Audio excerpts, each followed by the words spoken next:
보물이 되는 지식을 찾아 떠납니다. 펼쳐라 보물지도. 와, 저희가 사실 보물지도를 여러 번 벌써 펼쳐봤습니다. 그런데 아직도 몇몇 분들이 보물섬이라고 하는 분들이 계세요. 저희 보물지도잖아요. 보물지도예요. 보물지도죠. 보물지도 어떤 뜻인지 다들 우리는 선원이니까 알고 계시겠죠? 알고 있죠. 어떤 뜻인가요? 어떤 뜻이죠? 어떤 네, 뜻이죠? 보물지도는 줄임말이에요. 보물이 되는 지식 도감. 이름 씨 몰랐죠? 알고 있었어요. 알고 있었어요? 모를 줄 알고 한번 던져봤어요. 네. 한번 시험을 해봤군요. 큰일 날 뻔했네요. 맞습니다. 보물이 되는 지식도감 보물지도 저희가 벌써 여러 번을 만들어 봤어요. 뭐 달나라로 우주 여행도 떠나봤고요.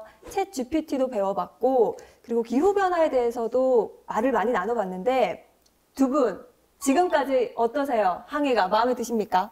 뭐 전 다 새로운 것만 하고 있어서 마음에 들지만 네. 조금 더 쉬운 게 나왔으면 좋겠어요. 조금 더 쉬운 게 있었으면 좋겠다. 네, 잘 알아들을 수 있는. 네, 아니 사실 우리 인욱 씨 같은 경우에는 항해 도중에 약간 멀미를 몇 번 했었어요. 아, 그쵸. 지금까지의 항해에서. 네. 하지만 오늘만큼은 진짜 이야기 듣듯이 재밌게 들을 수 있지 않을까 생각이 듭니다. 그 말은 오늘은 좀 쉬운 주제인 거야. 그렇죠. 어려운 것도 쉽게 풀어주실 분이죠. 그럼 바로 선장님 모셔볼게요. 자, 지식이 되는 보물선을 타자 떠납니다. 선장님 나와주세요.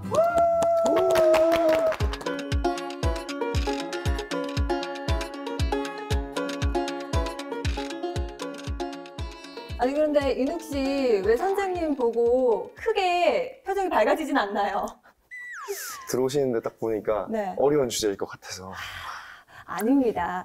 똑같은 역사라고 하더라도 우리 선장님이 또 재미있게 풀어내시는데 아주 일가견이 있으시기 때문에 인욱 씨 긴장 안 해도 됩니다. 그렇죠, 선장님? 예, 아마 이제 뭐 역사하면 뭐 외울 것도 많고, 뭐 연대도 외워야 되고, 뭐 사건도 외워야 되고, 뭐 이런 부분 때문에 우리 또 정인욱 씨가 상당히 좀 부담을 느끼시는 것 같은데, 제가 정말 이 역사도 쉽다, 흥미롭다, 그리고 머리에 쏙쏙 들어올 수 있다, 이런 점을 이제 좀 강조하는 주제를 선택을 해서 제가 이렇게 준비를 해왔거든요. 한번 믿어보세요. 네, 알겠습니다. 네, 아, 기대가 됩니다. 그럼 박수로 강의 시작해 보겠습니다.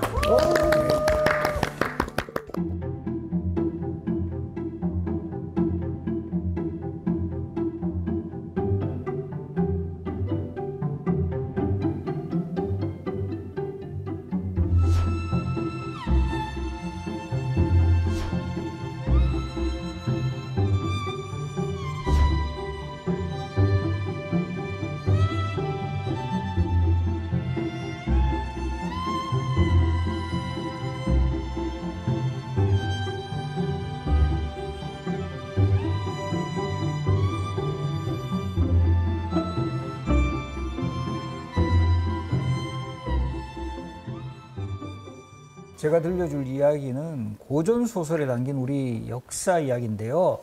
아마 고전소설하면 어떤 작품 떠오르세요? 생각나는 작품. 뭐 춘향적. 그렇죠. 또 네. 홍길동. 분양전, 심청전, 뭐 흥부전, 이런 소설은 작자가 미상이에요. 누가 썼는지 몰라요. 그런데 이 작자가 밝혀진 고전소설이 나오거든요. 이 대표적으로 김시습이 쓴 고전소설이 금오신화. 금오신화. 그리고 이제 채수라는, 최근에 이분은 좀 알려졌는데 쓴 고전소설이 설공찬전. 그리고 이것은 아주 유명해서 알 거예요. 홍길동전의 저자 누굴까요? 허균. 그렇죠. 런닝맨에서 봤어요. 런닝맨. 런닝맨에서. 야, TV가 많이 공부를 받았구나. 이렇게 TV가 공부에 도움이 됩니다, 여러분. 네. 네. 정현욱 씨 컨디션이 좋은데 허생전은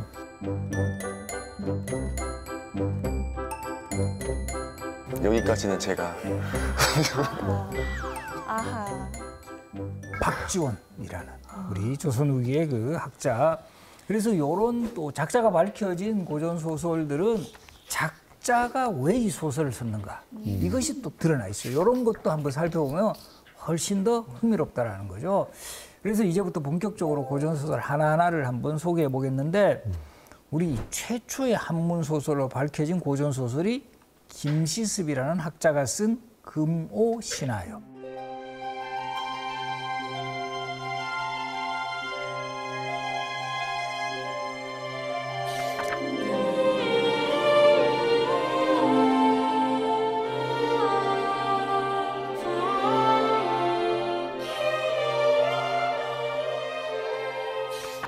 이 금오는 금오산을 말해요. 김시습이 이 상당히 어릴 때부터 총명하고 똑똑했던 그런 학자였는데 세조가 이 불법적으로 왕위를 찬탈하잖아요. 조카인 단종을 쫓아내고 그러면서 이 관직에 뭐 진출하는 이런 뜻을 적고 방황을 하는 그런 모습을 보입니다. 그러다가 이제 금오산에 정착했을 때 쓴 5편의 소설이에요. 그러니까 이 신화라는 말에 보이듯이 상당히 여기는 소설적인 요소가 있다라는 거죠. 뭔가 이런 좀 신비로운 이야기들. 그래서 크게 만복사, 저포기. 그러니까 이 만복사는 만복사라는 절에서 저포는 오늘날 뭐 윷놀이 비슷한 그런 것들을 했던 기록. 그리고 이생주장전은 이생이라는 사람이 주는 엿볼규 담장, 담장을 엿보는 전기 이런 뜻이고 취유 부벽전기, 취해서 논일다 이런 뜻이거든요. 그 장소가 부벽정이에요. 부벽정에서 취해서 논의는 기록 이런 뜻이고 남연부주는 예전에 지금으로 치면 지옥 같은데요. 지옥. 남쪽에 있는 연부주, 지옥에 들어간 기록 이런 뜻이고 용궁 부연로 요거는 이미지 떠오르죠. 용궁이면 용궁 바다. 있죠. 그다음에 부연 용궁의 잔치에 간 기록 이런 뜻이에요.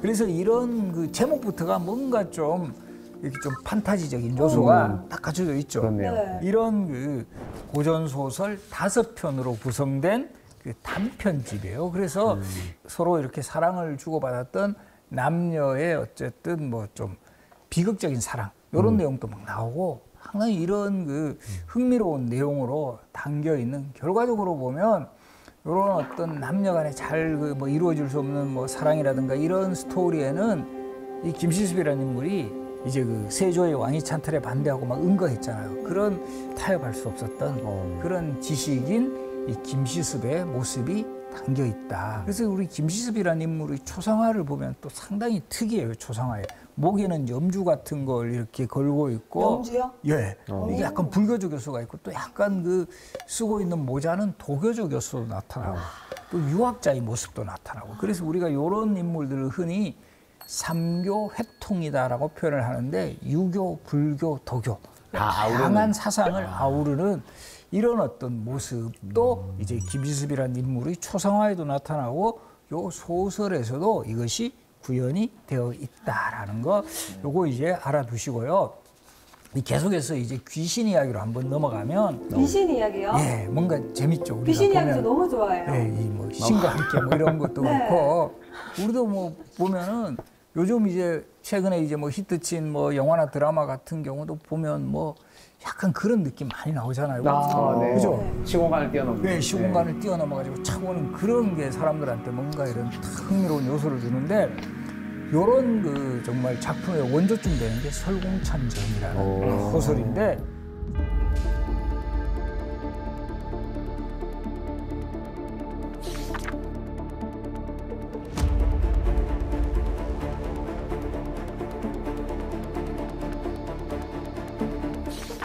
이 설공찬이라는 인물이 이제 죽었어요. 근데 이 사람의 혼령이 사촌 동생 몸에 들어가는 거예요. 그러면서 이 사람의 몸에 이제 들어가서 우리 흔히 뭐 빙의가 돼버렸다 네, 이렇게도 빙의네. 이야기하는데 그러면서 지옥 이야기를 들려줘요. 그래서 이때 재밌는 기록을 제가 하나 뽑아서 소개해드리면 저승은 바닷가로 돼 매우 멀어서 여기서 가면 40리로 돼 우리 달리면 하도 빨라. 이 옛날부터 귀신들은 빠르다라는 거죠. 여기서 술시 오후 8시경에 출발을 하면 자시 오후 10시경에 들어가 축시 오전 2시쯤에 성문이 열리면 들어간다. 우리나라 이름은 단월국이라고 하고 중국과 여러 나라의 죽은 사람들이 이제 이 땅에 모여 있는데 모인 사람이 하도 많아 수를 세지 못한다. 이렇게 돼 있어요. 사후세계를 말하는. 그렇죠. 16세기에 이미 지옥 만원이에요. 저 생각에는 우리가 아마 지옥 들어가기 힘들지 않을까 이게 너무 많아서. 대기 번호가 너무 많았어. 그러네요. 그때도 다행이다. 이미 만원이었으니까. 그래서 좀 안심해도 되지 않을까. 아 근데 그런 말을 이제 소설 속에서 이제 귀신이 씌인 채로 어린 아들이니까 좀 어린 사람일 거 아니에요. 그렇죠. 근데 귀신 목소리로 막 얘기를 했다는 거잖아요. 거잖아요. 그렇죠. 들어가서 이 사람이 막 행동도 막 이상한 거예요. 막 밥 같은 거 먹는데 갑자기 막 왼손으로 하고 막 그 특이한 상황을 보이는 엑소시스트 같네요. 그건 너무 또 이 연식이 또 되게 앞선 영화인데 이게 뭐 네. 이 시공을 거의 초월하시는. 네, 잘 숨기지 못하겠네요. 저는. 네. 그래서 이때 이게 이제 이런 귀신 이야기 쓴 게 이게 또 어떻게 보면 사회 문제가 돼요. 왜요? 왜냐하면 그 당시 이 채수라는 학자는 전형적인 유학자인데 그 유학자들이 귀신 이야기 함부로 하는 거는 이게 금기시 돼 있어요. 그래서 이제 우리 뭐 대표적으로 유학의 가장 기본 지침서가 되는 그 공자가 쓴 논어라는 책 네, 보면 논어. 괴력 난시는 말하지 않는다 이렇게 표현을 해요. 아주 괴이하고 막 이상한 귀신 이야기 같은 거는 뭐 이렇게 요즘 표현을 하면 사회 지도층 인사가 이런 거 하면 사람들 현혹시킨다라는 거죠. 사이비 같다. 그렇죠. 네. 그 뭐 지금 약간 그 사이비 종교 이런 것 좀 네. 그 막듯이 똑똑하고 능력 있는 학자가 일찍이 설공찬전을 지었는데 떳떳하지 않는 말이 많기 때문에 그 당시 여론이 매우 이게 문제가 있다고 여겼다라고 나와요. 이제 지식인들층 사이에서는 그렇죠. 뭐 이런 거 막 귀신 이야기 있어가지고 세상 그 혼란하게 한다. 이게 왜 또 그 정말 최근에 와서 초점이 되느냐 하면 네. 조선왕조 실록에 6번이나 그 기록에 관한 내용이 등장을 해요. 이 설콩찬전이요? 그 핵심 내용은 뭐냐면 이거를 금서로 해야 된다. 왜냐하면 이게 자꾸 이런 귀신 이야기가 유통이 되고 이러면 사람들 사이에 이게 막 좀 요즘 표현하면 정말 정신사납게 한다. 그래서 이 우리가 고전 소설 중에 실록 기록에 이렇게 많이 등용되는 사례가 잘 없어요. 아니 근데 귀신 이야기 좀 썼다고 실록에 6번, 5번 막 등장할 정도로 이렇게 중하게 여겼던 이유가 따로 있을 것 같아요. 그러니까 지금도 그렇지만 지금 또 금서가 되는 가장 확실한 원칙 같은 게 있어요. 어떤 책이 금서될까요? 일단 뭐 사회를 좀 어지럽게 한다. 사상 관련된. 그런 것도 있지만 또 하나의 중요한 요소가 있어요. 약간 우두머리나 힘을 갖고 있는 사람의 마음에 들지 않을 때. 그런 것도 있지만 또 절대적인 요소 중에 하나가 많이 팔려야 돼요. 읽혀야 돼요. 아무리 불온한 내용 써도 이거 사람들이 찾지 않으면 그건 금서로 지정할 필요도 없어요. 그렇죠. 어차피 그건 뭐 읽히지도 않은 책이니까. 히트친 불온 그렇죠. 서적. 네. 이게 자꾸 이 금서라는 거는 사람들한테 자꾸 읽히니까 이 나라가 국가가 나서서 이거를 막는 통제하는 거예요. 하지 말라고 근데 더 하고 싶은데. 그렇죠. 그러니까 이걸 또 몰래 보는 사람도 있죠. 당연히. 그래서 이거 금서의 가장 큰 조건 중에 하나는 사람들한테 널리 유통이 된다라는 사실. 그래서 이게 이제 그 금서로 지정이 되고 이제 채수도 이제 관직에서 물러난 후에는 말년에 머물렀던 곳이 그 함창 지금의 상주 쪽이에요. 이곳에서 상주. 쾌재정이라는 정자를 짓고 뭐 이렇게 아주 한가하게 살았다 말년에는. 그래서 이런 장소를 찾아가면 아 이곳에서 이 채수라는 학자가 설공찬전 짓고 파문이 일어나니까 편안하게 여생을 보냈던 장소다. 이러면 그 고전소설하고 또 그 장소를 연결시키는.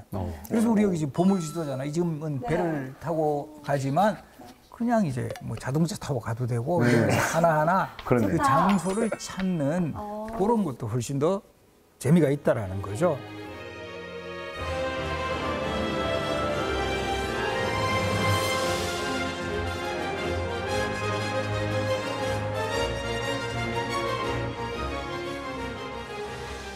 그래서 지금 이제 금오시나 그리고 이제 설공찬전의 이제 공통 키워드 귀신 뭐 이 이야기를 했었는데 네. 그다음에 아마 우리 정인욱 씨가 아주 좋아할 수 있는 그 작품 홍길동전 이야기. 도둑 이야기. 도둑 이야기. 네. 일단 홍길동은 우리가 뭐 너무 익숙하잖아요. 문서작성 예시할 때 홍길동을 그렇죠. 지금도 우리 동사무소 가면 다 홍길동이 나옵니다. 맞아. 그래서 정말 저 그런 분 봤어요. 은행에서 예금 찾는데 그거 보고 그냥 홍길동으로 자기 이름 쓰더라고요. 그럴 수 있죠. 양식대로 네. 자기 이름 서명란에. 그래서 이 홍길동이라는 인물은 우리 한국인에게는 가장 친숙한 이름이 아닐까. 그리고 정말 제가 한 20여 년 전에 우리 학생들 제가 이제 대학에서 가르칠 때 저 출석부 물으면서 정말 놀란 적이 있어요. 진짜 홍길동이 있더라고. 진짜요? 네. 웬만하면 홍길동 실명 잘 없는데 저 동사무소에서 본 이름이 어떻게 실명 맞냐니까 실명 맞다고. 정말요? 신기하다. 또 흥미로운 것은 홍길동이 실존 인물이에요. 실전 인물이라고요? 네. 연산군 때 실제 활약했던 도적 이름이 홍길동이에요. 진짜요? 아, 예, 우리 동사무소에 이름 쓰이기 전에 연산군 때 이미 이 사람이 원조야. 이때도 강도 홍길동이 옥정자와 홍대 차림으로 첨지라 자청하면서 같이 이제 관리로 자청하며 대낮에 때를 지어 무기를 가져오고 관부에 드나들며 기탄없는 행동을 자행을 했다. 그런 과정에서 그 지역의 사람들이 협조를 했는 죄도 크다. 그래서 이들을 모두 변방으로 이제 저쪽 전출시키자 하니 정교하여 뭐 알았다라는 이런 대답이 연산군 일기 기록에 나오는데요. 너무 캐릭터가 비슷해요. 실존 인물 이름도 똑같고 그렇죠. 근데 한자가 달라요. 한자가 요 달라요. 연산군 때 도적의 동자는 같을 동자를 네. 쓰고 소설의 주인공 홍길동은 아이 동자를 썼어요. 그래서 우리 지금 아동 뭐 이런 표현을 할 때 아동할 아이 때 동자 동. 쓰잖아요. 그래서 도적이라는 점하고 인근의 관리들을 꼼짝 못하게 했다라는 점. 그래서 아마도 허균이 원래 실존 인물을 이렇게 주인공으로 삼으면 사람들에게 훨씬 더 인지도가 높아요. 그렇지 않아요? 그렇죠. 딱 홍길동 보면 저 도적이네, 도적 이야기네. 우리도 그래서 지금 뭐 영화나 드라마 같은 거 이렇게 할 때 이것은 실화입니다. 막 이런. 그리고 이제 네. 그 주인공 이름도 약간 바꿔서. 뭐 복수의 여신이면 이름을 나화신 뭐 이런 식으로 하고 네, 이름에서부터 그런 저 사람은 복수할 것 같다 뭐 이런 이미지를 주잖아요. 그렇죠. 바로 그런 것들을 통해 이 시대도 마찬가지예요. 우리 옛날 분들도 다 나름대로 똑똑했네. 신경 씁니다 이런 거. 근데 선장님, 저 궁금한 게 하나 있습니다. 네. 홍길동전 하면 제가 어렸을 때부터 최초의 한글 소설이다 이렇게 외웠거든요. 예, 예. 그러면 그때 진짜로 홍길동전이 가장 먼저 쓰인 한글 소설이 맞는 거예요? 지금은 이제 어쨌든 최초의 한글 소설로 허균과 비슷한 시대를 살았던 택당 이식이라는 인물의 그 택당집이라는 기록에 보면 허균이 홍길동전을 지었다. 그것도 중국의 수호전을 모방하여 지었다 이렇게 나와요. 그런데 이제 한글로 과연 만들었느냐에 대해서는 어느 정도 논란이 있지만 지금 대체적으로 학계에서는 그래도 허균의 소설이 한글 소설로는 최초임이 거의 이제 뭐 분명하다는 쪽으로 이야기를 많이 하고 있습니다.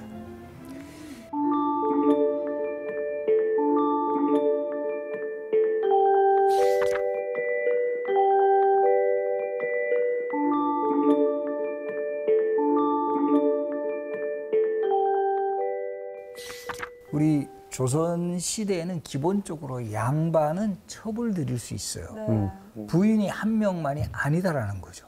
본 부인한테서 난 아들은 적자라 그러고 이제 첩의 소생은 서자 또는 얼자 합해서 설이 돼요. 이거 합성어입니다. 얼자는 어떤 건가요? 그렇죠. 이 구분이 있어야 되겠죠. 네. 서자하고 얼자 뭐가 다르지? 네. 서자는 양반과 여성의 신분이 양인 이상인 여성의 사이에서 태어나면 서자. 네. 그리고 이제 양반과 천민, 우리 흔히 뭐 노비라고도 하는데 천민과의 사이에서 태어나면 얼자가 돼요. 얼자가 조금 더 낮은. 더 낮을 수 있죠. 자, 그러면 홍길동은 서자일까요? 얼자일까요? 서자. 아닐까요? 얼자. 서울자?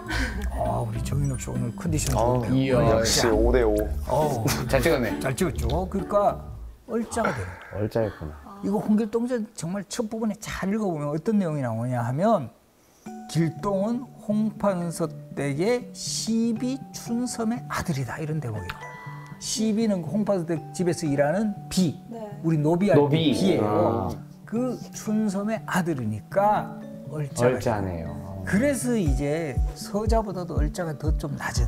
그래서 우리 예전에 국어 시험에 이거 항상 잘 나오는데 홍길동전에서 그 신분적 한계와 모순이 드러난 구절을 뭐 찾아라 뭐 나오거든요. 아버지를 그렇죠. 아버지라 부르지 못하고 형을 형이라 부르지 그렇죠. 못하고 아, 좋습니다. 호부 호형. 호부호형을 하지 못하니. 이거 슬프다. 맨날 국어 선생님이 밑줄 쳐 빨갛게 쓰고 막 빨간 펜 막 했었어요. 하는 거 네. 기억나시죠? 네. 그 대목이 가장 길동이 처한 그런 어떤 신분적 한계를 보여준다. 선생님, 근데 갑자기 궁금한 건데 아버지를 아버지라 부르지 못하잖아요. 네. 그럼 뭐라 불러야 돼요? 대감. 뭐 대감이라든가 뭐 판서. 아빠인데. 네. 그러니까 그 이름을 마음대로 부르지 못하는. 그래서 이 그래서 많은 분들이 착각하는 게 이 홍길동전의 저자가 허균이라고 그랬죠. 네. 그 허균이 자기가 서울이어서 그런가?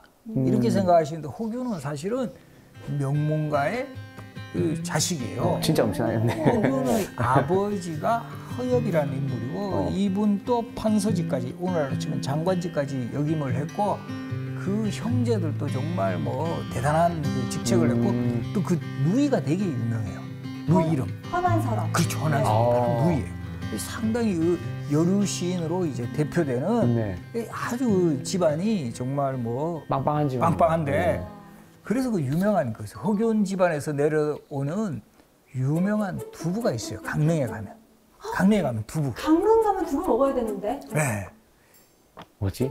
우리 정인욱 씨 뭐 음식점도 하시는데 이게 두부 중에 유명한 무슨 두부? 강릉에 풀무원. 풀무원. 풀무원 맛있지. 풀무원 맛있긴 한데. 네. 초당 두부.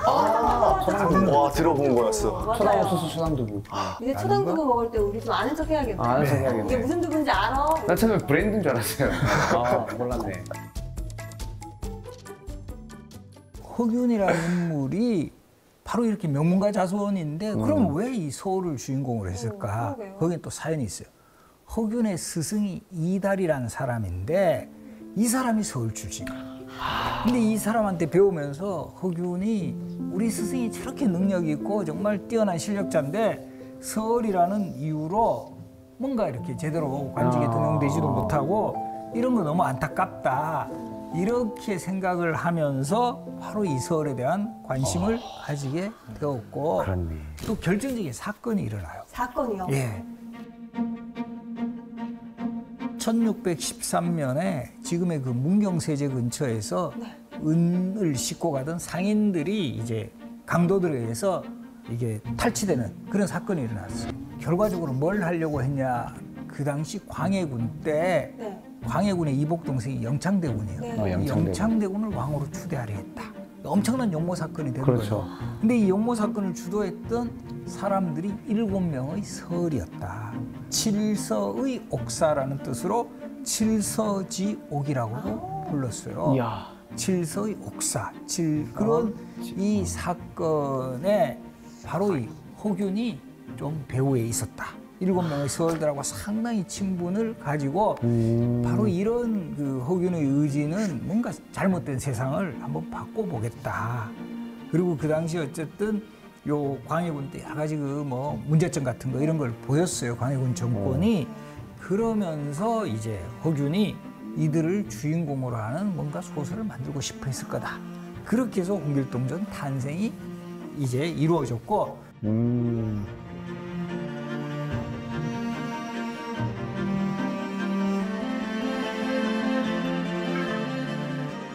홍길동이 남성 영웅이랄까요? 그것을 대표한다면 여성 영웅도 등장을 해요. 오, 여성. 예, 오늘 또 여성 지분이 있습니다. 그래서 바로 이제 박시전.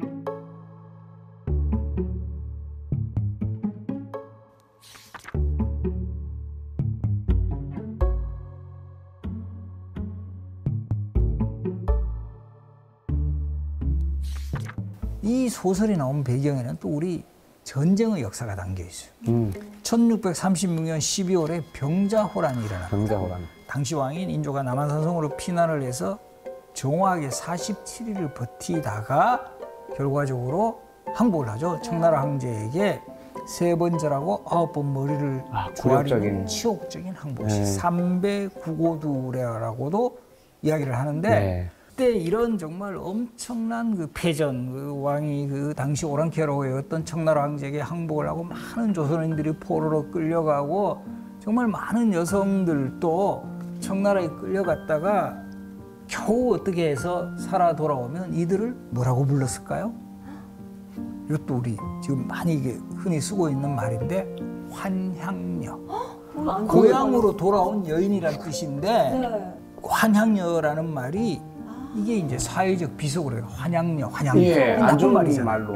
네. 그렇게 되는 그런 어떤 비극까지. 그러니까 어쩔 수 없이 끌려갔다가 겨우 살아 돌아왔는데 저 오랑캐 놈한테 그냥 쉽게 뭐 몸이나 주는 여자 이런 논리로 사회도 그 진짜 지키지 서러웠겠어요. 못했어요. 네. 이런 정말 비극적인 상황 속에서 박시전이라는 소설을 통해서 여성 영웅이 등장을 합니다.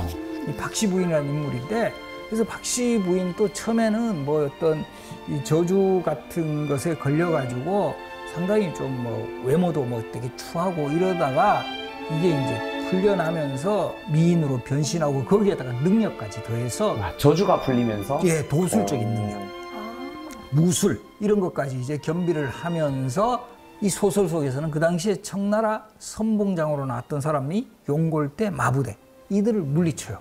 여성임에도. 예. 그런 어떤 모습에서 바로 이제 사람들이 쾌감을 느끼고, 근데 이게 왜 그럼 주인공이 여성일까? 남성이 아니라. 아마도 이거는 오랑캐는 항상 낮춰본 거예요. 네. 조선시대. 오랑캐 물리치는 데는 여성이 뭐 충분하다. 이런 의식까지 겸해지면서 박시전이라는 또 소설이 탄생했고, 현실에서는 패배했지만 소설이라는 공간을 통해서나마 승리한 전쟁이 되는 이런 사람들의 바램을 담은 그런 소설이 사이다 같은 내용으로. 그렇죠. 예. 유행을 하기 시작했다.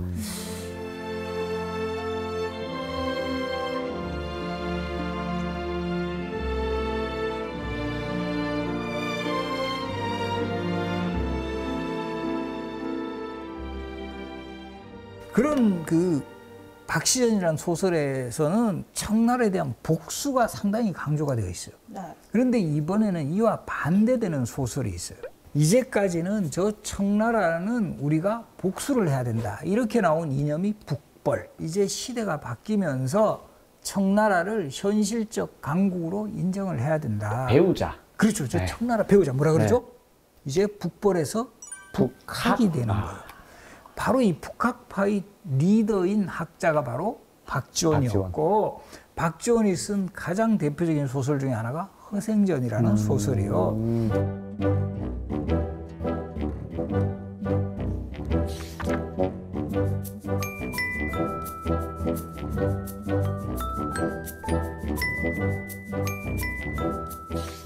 바로 이 허생이라는 선비, 이 양반 출신인데 계속 과거 시험만 치면 떨어져. 낙방을 해. 그러다 보니까 이제 부인이 열받아가지고 이 뭐 맨날 시험 떨어질 것 같은데 뭐 맨날 그 글 공부한다고 뭐 아무것도 안 하고 돈도 못 벌어오고 막 구박을 합니다. 그래서 이제 열받아가지고 나도 돈 벌 수 있다. 이렇게 해서 귀엽다. 집을 나가서 상업 활동을 해요. 장사를 하게 됩니다. 과거 준비를 하다가 그렇죠. 부인의 구박에 이제 이제 돈 더는 벌어를 안 되겠다. 하니까 이게 허생원이에요. 생원. 문장력을 시험 보는 그 트랙을 진사시. 진사시. 그래서 진사과에 합격하면 최진사, 맹진사 이렇게 돼요. 진사가 돼요. 그렇죠. 최진사 때, 셋째 그렇죠. 딸 이런 분들의 예, 그 맹진사 진사. 때 경사 뭐 이런 거 있잖아요. 그리고 이제 생원은 유교 경전. 약간 요즘으로 치면 뭐 그 수능 시험 약간 문답 시험. 그것을 합격하면 생원이 되는 거예요. 생원. 그래서 허생원이에요. 자, 그럼 허생원, 최진사, 맹진사 공통점 뭘까요? 허생원, 맹진사, 최진사의 공통점. 다 공부를 열심히 합격자. 했다. 돈을 잘 못 벌었다. 2차에 떨어진 사람들. 이차에 떨어져. 그렇지 않아요? 2차에 합격했으면 직책을 불렀을 거라는 거죠. 허참판, 뭐 맹판서 이렇게 불렀을 거 아니에요? 1차 합격자. 그것만으로도 그대 사회에서는 좀 나름대로 저 사람 공부 꽤나 하네. 어쩐지 이게 생원 진사 들었을 때 엄청난 건 아니지만 그래도 뭔가 좀 있는 느낌이었거든요. 그렇죠. 예. 그런데 이제 2차에는 분명히 떨어졌다. 최종은 예. 안 된. 그래서 요때 이제 이 허생이라는 사람이 누구한테 가서 돈을 빌리냐면 그 당시에 장안의 최고 부자가 변승업이라는 사람이 있어요. 변부자. 이 사람은 또 뭘 내가 돈 버냐 하면 이 사람도 실존 인물이에요. 실존 인물이에요? 역관 출신. 요즘으로 무역. 치면 통역관 출신. 통역. 그 조선 후기에 가면 통역관들이 돈을 많이 벌어요. 이 사신으로 이제 중국에 가게 되면 통역해주면 통역만 하는 게 아니라 이 사람들이 특히 인삼이라든가 이런 것들을 가지고 가서 밀무역을 하는 거예요. 그걸로 해가지고 자금이 많이 이제 축적이 된 이런 사람들이 많아요. 근데 이 생면부지에 이 사람한테 가서 만냥을 빌립니다.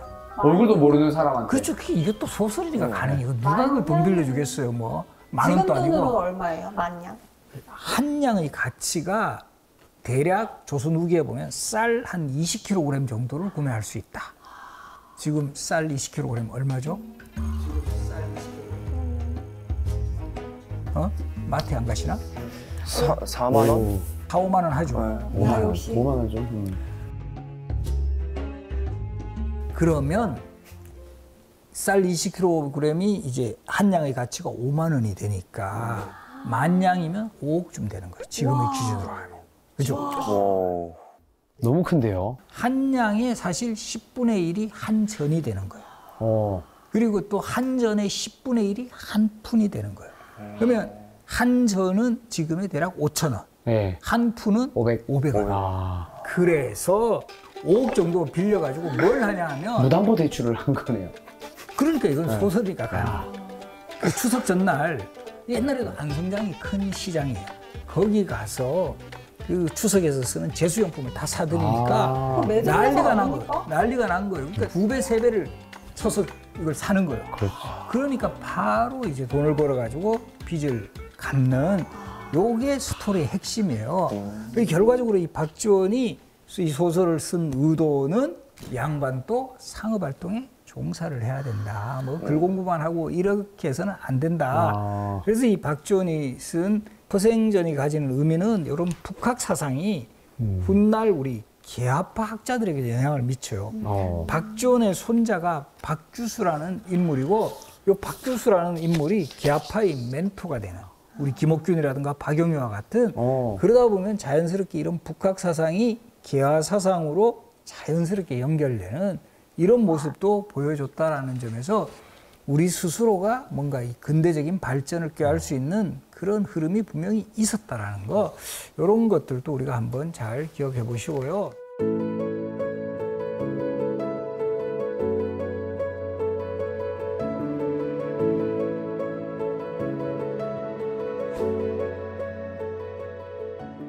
이제 그 춘향전 이야기로 한번 또 들어가 보겠는데요. 뭐 우리 고전 중에 또 고전이죠. 춘향전은 뭐 우리 당대를 대표하는 여배우들이 항상 그 출연을 했던 그 쾌걸 춘향은 누구였죠? 한채영. 한채영 배우. 야, 대답이 바로 나오는. 우리 뭐 대표적으로 뭐 예전에 뭐 장희 선생님 같이 아주 원로 배우도 나오셨고 최은희 선생님, 뭐 김지미 선생님, 한국의 대표 여배우들이 이제 춘향으로 이제 출연을 했죠. 지금 인욱 씨 지금까지 너무 재밌죠? 지금까지는 재밌어요. 왜냐면 쾌걸 춘향을 봤거든요, 제가. 쾌걸 춘향. 그렇죠. 드라마도 있었고. 네. 지금까지는 우리 인욱 씨 눈이 반짝반짝하고 있습니다.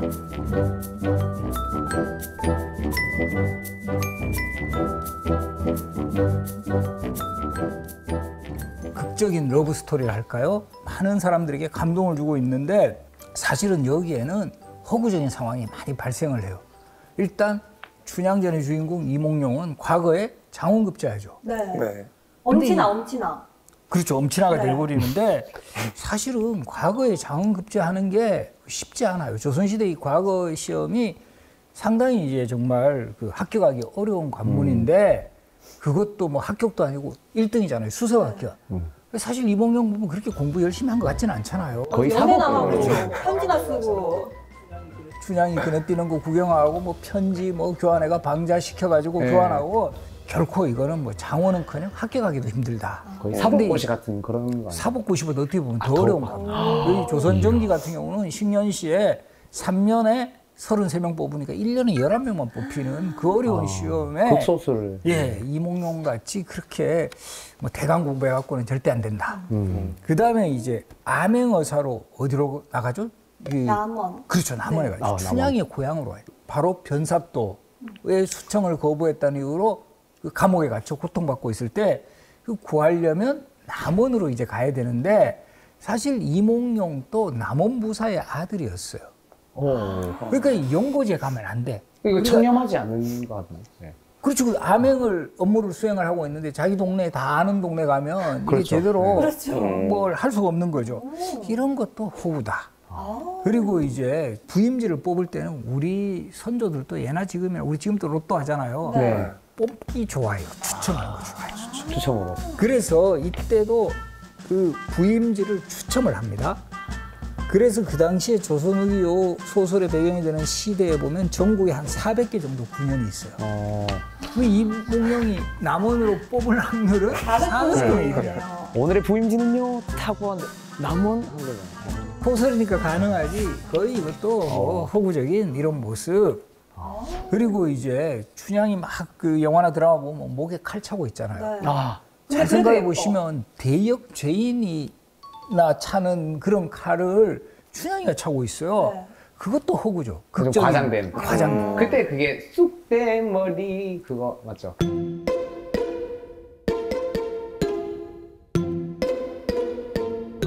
이 지방의 치안을 책임져야 할 수령이 이렇게 법을 집행하는 사례는 거의 없어요. 근데 이제 소설이니까 또 변사또의 악행을 부각시키기 위해 가지고 아마 춘향이를 감옥에 가둘 수는 있어요. 근데 저렇게 목에 칼 쓰게 하는 거는 대역 죄인에게만 하는 거거든요. 근데 이제 변사또가 생각하기에는 내수청을 안 든 건 대역 죄인과도 같다.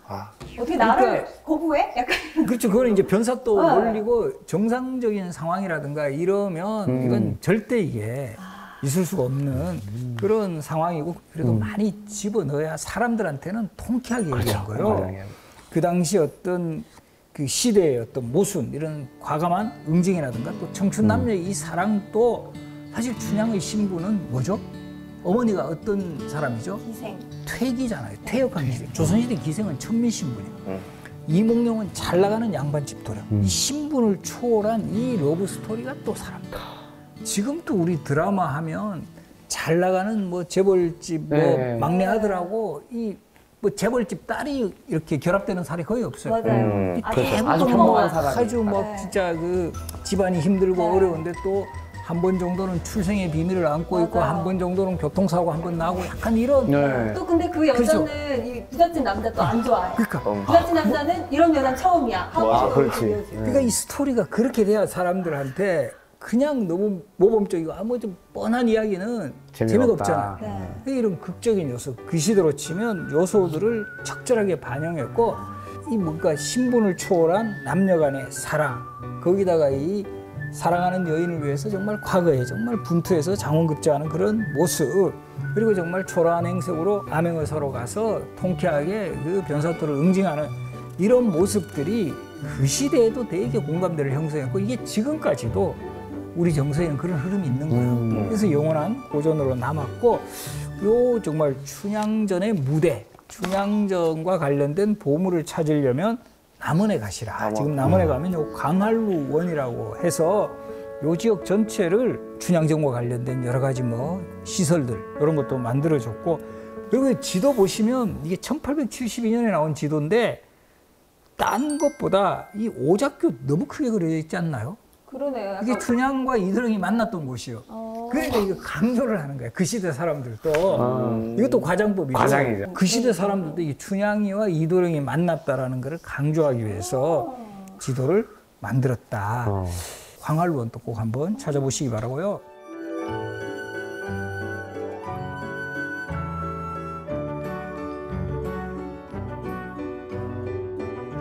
그 흥부전 우리 또 이거 이것도 뭐 뻔한 이야기 아니냐 이거 정말 그 마음씨 착한 그 흥부가 복을 받고 정말 마음씨 고약한 놀부가 뭐 진짜 그 결과적으로 뭐 벌 응징을 받고. 당한다 네. 벌을 받는다.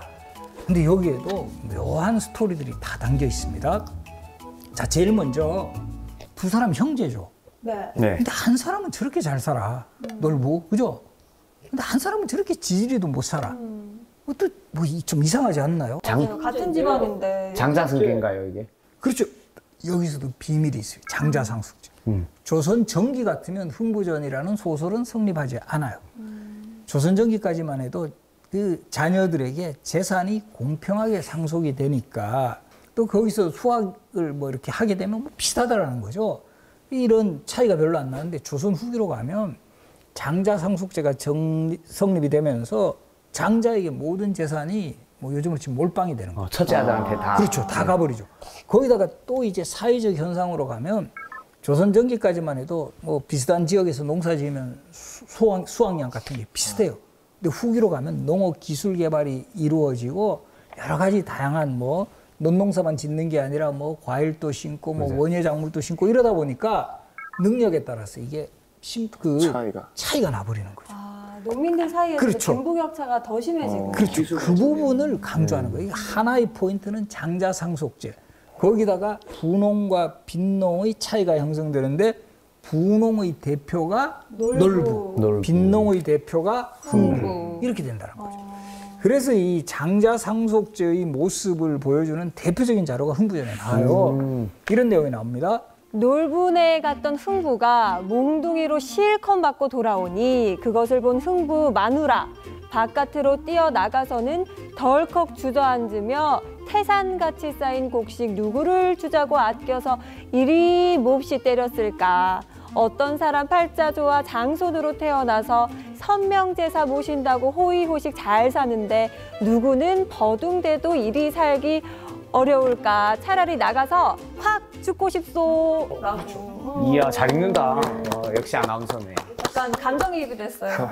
어떤 사람 팔자조와 장손으로 태어나서 이 놀부 이야기죠. 선영제사, 조상제사 모신다고 호의호식 잘 사는데 누구는 버둥대도 이리 살기 어려워. 여기가 바로 이 흥부전의 열쇠가 담겨 있다는 거예요. 한 명은 장자상속제의 정말 수혜를 받아가지고 재산 다 물려받아서 잘 살아가고 흥부와 같이 그 장자가 아닌 사람들은 뭘 해도 안 되는. 그리고 이 소설에서도 극적인 요소를 가미하기 위해서 또 흥부는 또 그렇게 자식이 많아요. 저는 그게 부양가족. 조금 물론 이제 둘째로서 억울한 것도 있겠지만 자식을 많이 낳아도 너무 많이 낳잖아요. 네. 그거는 조금 화가 나더라고요. 답답하더라고요. 무책임한 거 아닌가? 그러니까 그 시대도 좀 더 과장적으로 해서 안 그래도 못 사는 사람이 이제 그 자식까지 저렇게 많아서 부양할 능력도 안 되면서 그런 부분에서는 이제 흥부라는 캐릭터의 문제점을 지적하는 그런 그 견해도 요새는 존재해요. 그러나 이제 그 시대 사람들은 그래도 흥부에 열광을 하죠. 왜냐하면 장자는 어쨌든 한 명밖에 없어요. 근데 장자 밑에 차남들은 여러 명 있잖아요. 많죠. 그러니까 이게 이 소설 또 놀부를 주인공으로 하면 이게 안 읽혀요. 몇몇 장남한테만 선호되는 그런 소설이 되는데 이게 정말 수많은 이 소위 말하는 차남 이하 사람들은 열광할 거 아니에요. 그리고 농부들도 부농보다는 빈농이 더 많아요. 그러니까 이 소설의 주인공을 흥부로 설정을 했다. 또 이거는 사람들이 별로 주목을 하지 않은 내용인데 박을 타는 장면 슬근슬근 톱질해서 나오죠. 그죠? 근데 톱질한 것까지는 다 알아. 근데 거기서 뭐가 나온지는 잘 몰라. 금은보화. 쌀. 지금 기록에 보면 죽은 사람을 살려내는 환원주, 소경 눈을 뜨게 하는 계안주, 벙어리 말하게 하는 개언주를 비롯해서 불로초, 불산. 이 시대도 건강에 대한 사람들의 관심 많고요. 그리고 이제 주목되는 게 동몽선습, 사략, 통감, 논어, 맹자. 책이 나와요, 책이. 야, 이거 박을 탔는데 와, 책까지 나오고. 책이 나온다고. 야, 지금 생각하면 이거 너무 스트레스 주는 거 아닌가? 이렇게 생각하지만 이 시대 농민들에게 희망을 주는 거예요. 그때는 책이 농민들에게는 보물이었나 보네요. 그리고 이제 농민들도 열심히 공부하면 출세할 수 있다. 이 과거에도 응시할 수 있고 실제 조선시대도 농민들도 과거에 응시할 수 있어요. 근데 농사 짓고 이렇게 시간 너무 이제 나지가 여유가 않으니까 안 되는. 합격률이 낮다라는 거죠. 그래서 저는 이 흥부전에서 나오는 책하고 묘하게 일치하는 그런 자료가 바로 이 김홍도의 풍속화 중에서 자리짝이라는 그림이 있어요. 자, 부모들은 지금 열심히 일하죠. 아이는 뭐 하고 있어요? 책을 보고 있네요. 책을 보고 있죠. 네. 우리들은 이렇게 열심히 일할 테니 너라도 어떻게 공부해라. 공부해가지고 출세를 하라. 이런 당시 사람들의 자식 교육에 대한 열망 같은 이거하고 흥부전에서 나오는 박에서 나오는 책하고 묘한 일치점을 가진다라는 거죠. 연결이 되네요. 예, 연결고리가 있죠, 그죠? 네, 부모님 약간 교육열이 사실 이때나 저때나 같네요. 지금 우리 시대하고도 흡사 우리 예전에 한 60, 70년대 정말 부모들은 뭐 가진 그 험한 일을 하시면서도 자식 교육을 위해 가지고 맞아요. 헌신했던 이런 모습하고도 오버랩되는 장면들이에요. 공부를 통해 가지고 교육을 통해서 뭔가 신분 상승을 할 수 있다라는 그런 모습을 이제 확인할 수 있다는 거예요. 장자상속지 이야기, 거기다가 이제 농민들의 어떤 이 빈농과 부농의 차이. 그러나 또 한편으로 보면 이 소설이 되게 해피엔딩으로 끝나요. 흥부도 놀부를 용서하고 결과적으로 이 계층 간 갈등 없이 고르게 좀 잘 살아보자. 착하게 살면 뭐 복을 받는다. 갈등을 해악으로 넘기는 그런 기지. 그리고 또 많은 사람들에게 또 흥부와 같은 그런 대박을 기대하는 또 이런 심리가. 나도 언젠가 흥부처럼 이렇게 힘들어도 뭔가 기회가 올 거야라는 그 희망의 메시지를 주었기 때문에 지금 또 우리에게는 또 영원한 고전으로 남아있는 소설이 흥부전이다. 이렇게 해서 이 흥부전을 또 마지막으로 해서 이 고전 소설에 담긴 우리 역사 이야기를 제가 소개해 드렸습니다. 근데 저는 사실 쭉 들으면서 궁금했던 게 있었어요, 예. 선장님. 이게 작자 미상인 고전도 있지만 작자가 분명한 소설들도 있잖아요. 뭐 박지원이라든지 허균이라든지 그런 분들은 사실 지금은 책을 내면 그에 따른 수익이 있잖아요. 예. 혹시 그분들은 되게 이렇게 잘 팔리고 막 사람들이 열광하고 이러면 수익도 있으셨나요? 근데 오히려 최수의 솔공찬전도 금서가 됐다 그랬죠. 우리 박지원의 열알기도 금서가 돼요. 왜 그렇게 되느냐 하면 그 시대 사람들에게는 상당히 이제 뭐 정말 통쾌함 같은 걸 안겨줬는데 박지원은 그 당시에 정말 그 소위 말하는 엄청 엘리트 그 지식인이면서 문장을 너무 쉽게 썼다.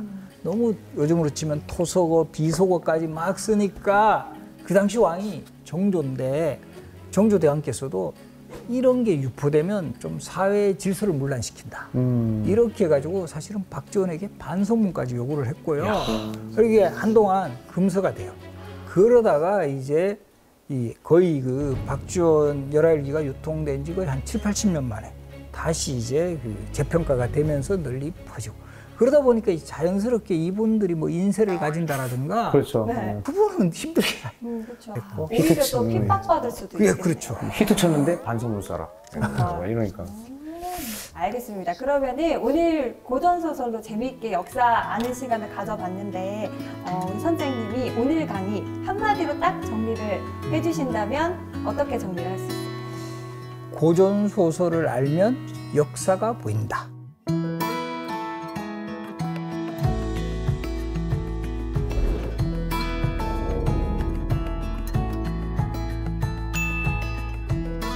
좋습니다. 자, 두 분 오늘 잘 들으셨나요? 특히 인욱 씨는 중간중간에 봤던 드라마나 네. 영화가 굉장히 반가웠잖아요. 그렇죠. 네, 어떠셨어요? 사실 처음에 시작하기 전까지만 해도 되게 어려울 거라 생각하고 긴장을 좀 했는데 너무 재미있게 잘 설명해 주셔가지고 저는 처음부터 끝까지 다 재밌었던 것 같아요. 오늘. 네. 그러면은 최애 작품 하나 꼽아주세요.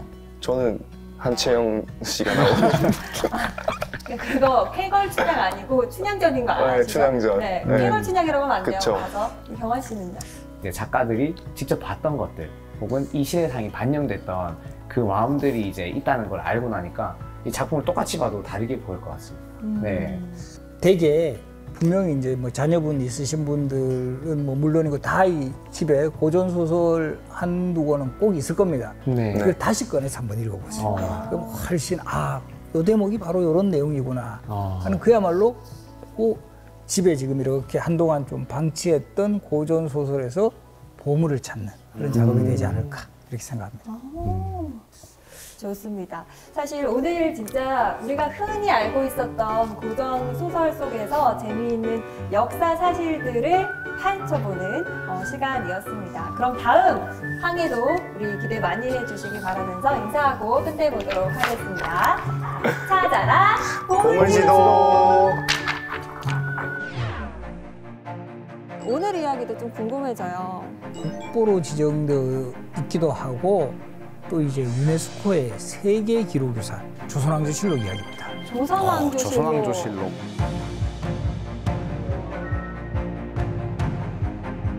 실록을 편찬할 때가 되면 8명 가지고는 안 되겠죠. 그렇죠. 양이 어마어마하니까. 그렇죠. 그때는 대략 한 200에서 300명 정도 되는 실록 편찬을 위한 지필진도 구성이 되고 흥미로운 기록들도 많이 나오는데요. 코끼리 이야기예요. 코끼리. 조선왕조실록 기록에 보면 처음으로 일본에서 들어옵니다. 코끼리 구경하러 왔다가 사람들 2명이 밟혀 죽었네. 결과적으로는 유배를 보냅니다. 코끼리를요? 예. 국보뿐만 아니라 세계로 인정받는 유네스코 세계기록유산으로 지정된 그런 힘이 되지 않았을까.